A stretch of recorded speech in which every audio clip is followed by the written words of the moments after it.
Shoot them at me. What you got? I guess we've been going at it a little bit more than a week. How's it really going? Been in full pads a few days. How have the guys looked early on? You know what? Look good. You know, just seeing the guys get better each day. You know, it's been good for us. On the day we really was focused on just getting everyone to the ball. Tuesday, really to be honest with you, wasn't our standard as far as getting to the ball, and on purpose the defensive staff. So obviously they're used to us running around and the energy. But on Tuesday, on purpose, we wanted to kind of see who would take the bull by the horns, and it wasn't our standard of getting to the ball. So today we really focused on getting to the ball, and our standard of defense getting to the ball with just the physical toughness and all that good stuff. So it was better. It was better today.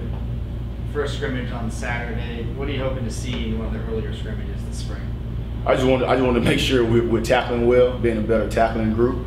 Obviously, our effort to the ball. I know you hear it all around the country, effort, but we're really dead serious about us getting to the ball, like our hair on fire, getting to the ball with bad intentions. And you have these practices, and you tend to overlook those small things. Like if they just get to the ball, good things can happen. It could be a bad call, but if you get all 11 hats to the ball, it's a good thing. So making sure we're sure tacklers and making sure we get to the ball with bad intentions. Coach, how's the defensive line looked in the early going? You know what? Look better with Coach Martin and Coach Ingram. You know, those guys do a heck of a job teaching these guys, just technique and fundamentals. It's a developmental sport, so we still developing guys. You know, you just don't go out there and play football. So I'm able to kind of watch, sometimes go to their drills and sometimes go to their meetings and just see just how good of teachers they are. So, you know, the defensive line is going upward and seeing some positive things out there. Coach, how is this spring different for you than last year's? You know what, it's a lot different because, you know, coming in last year, we're just trying to set the foundation. We're trying to like just set a standard of, okay, what we're looking at, and you're trying to teach them the defense. So now the guys are kind of getting grasp of the defense and understanding what we're teaching, but also we're still keeping the standard. But it's a lot different because you're not trying to teach everything all in one. And we just hit the ground running last year, so it's a lot different now. You got the guys understanding what we're teaching and what we're trying to get done. You find that guys find that easier now, the guys that are from last year? Yes. So I tell the guys, look, I don't want to be coaching the same thing and correcting the same thing as last year. I want to correct something new. So that's the good thing. It's not a lot of things that we're correcting that we were correcting last year. And the guys, again, are understanding the defense and understanding technique and leverage and different things like that. Quadric Bullard was unavailable this spring. He had a big season last year. Kind of what's his status? Is he still just kind of doing what he can and watching? And I know he talked about it late last season. He wanted to really bulk up and kind of work on his body this offseason. That's something he's going to be working on. Yeah, so he's getting bigger. He's a strong, powerful 163 pounds right now. But I absolutely love Quadric. Like just the way he goes about his business on and off the field. Like he loves football. You know, he goes to tutoring. Anything he does, like he does it like with a purpose, and he's very intentional about it. And he's the type of guy that you want on the team. So he's working really hard to gain weight. He's working really hard to get stronger. And right now it's a lot of mental reps, and he's coaching the guys right now. So he's also getting better because now he has to coach it when he's not out. So looking forward to having him back. Coach, Lee Hunter is obviously a space eater inside. Are you planning to use him at 3-tech and 1-tech, or just more on the nose? Well, right now nose, but once he grasps the defense, he can do both. But he's a powerful human being. He's exactly what we thought he would be.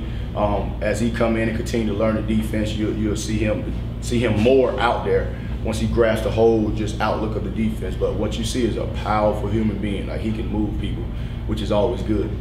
Kobe Perry's an experienced guy coming in from Austin Peay. Where is he fitting in? Is it safety spot, one of those spots, and how does he look early on? Yes, he's at one of the safety spots, and he looks good. He's always around the ball. He's very active.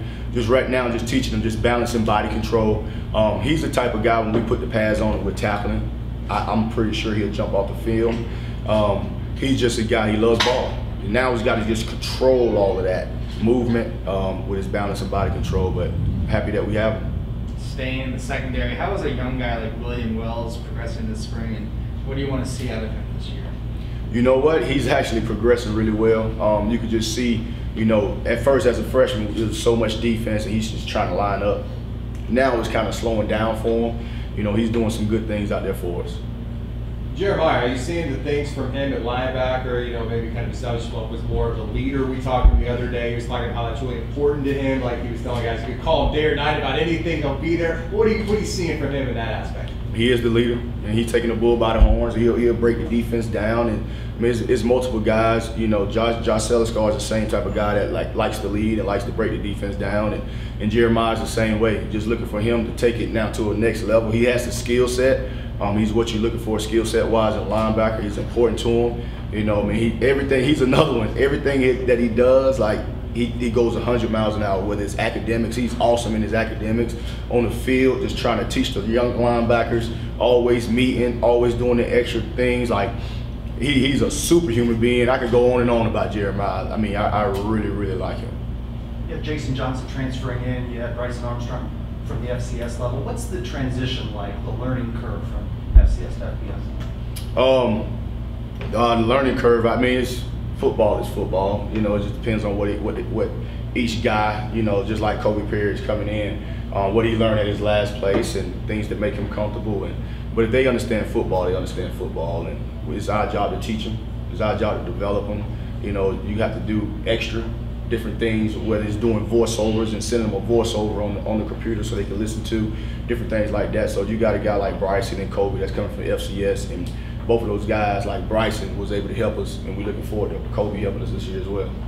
Terrence Lewis, another guy knows can't be full go this spring, but how has he been over the first week? Just kind of trying to absorb everything that he can so he's ready when he can get out there. Yeah, so he's taking the mental reps. You know, he's itching to get out there. He's a football player. He wants to get out there and hit people and different things like that. You can tell he likes football, and I can hear him on the sideline, you know, asking IGA a lot of questions, and in the meetings he's asking a lot of questions. He wants to learn. He wants to be good. Right now he's taking mental reps, and you know, he can still learn the defense and still can get better at defense without taking the reps. But he's a guy we're looking forward to having him once he's available. So we'll see. Is he getting better in his fishing game too? You know, when he caught his first fish like that, I was so proud of him. Like, I just told him, I said, man, we're not leaving until you catch a fish. And he caught one. No, he had a bite. His first cast, he had a bite. He didn't know what he was doing, so he was reeling it in. He started backpedaling, like running away from the water. I said, no, you got to go towards it and pull it in, and from there, he just loved it. He wants to go back out there and go fishing. So I was so proud of him catching that fish. I really was. So that's the first time he's been fishing? First time he's been fishing. I don't know if it's the first time he's been fishing, but it's the first time he ever caught a fish. Okay. It's probably a little bit of both, to be honest. I mean, you enjoy fishing. That's something you grew up doing, or what's your background with that? Yeah, I love it. Like, coming up, my dad used to always take me fishing. We used to fish to eat, so it wasn't like I do it as a sport now. Like, so now when I'm throwing the bass back in the water, like, my family look at me like I'm crazy because we used to catch them and eat them. But we was catching like crappie and brim and different things like that. But I absolutely love it. Most coaches will go play golf, I go fishing. I love fishing. So anybody got a boat, I'm looking for a boat too. So.